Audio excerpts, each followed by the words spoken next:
आम्ही आरक्षण घेतल्याशिवाय एक दिवसाची परवानगी असू द्या तर किती बी असू द्या, आरक्षण घेतल्याशिवाय आम्ही जगणं हलणार नाही. आमचा जीव गेला तर चालेल. मी बार्शीहून आले, सोलापूर जिल्हा. मी 26 तारखेपासून आम्ही इथे आहात आणि आम्ही जोपर्यंत ओबीसीतून 50%च्या आत आरक्षण सरकार आम्हाला देत नाही तोपर्यंत आम्ही मुंबई सोडणार नाही. भले आम्हाला एक दिवसाची परमिशन मिळाली असेल तरी सुद्धा आम्ही ती कंटिन्यू करत राहणार आहे.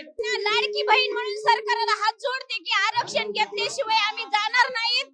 आमची काय हालत आणि काय नाही ती आम्हालाच माहिती. रात्री रेल्वेत प्रवास करून आलेली मी.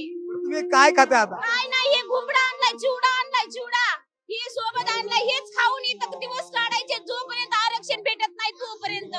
आता मनोज दादाने उपोषण केल्यानंतरही देवेंद्र फडणवीस साहेबांना सांगितलं मी मुंबईकडे येणार, तरीही आमच्या मागण्या पूर्ण झाल्या नाहीत. आम्हाला ओबीसीतूनच आरक्षण पाहिजे, त्याशिवाय आम्ही आझाद मैदान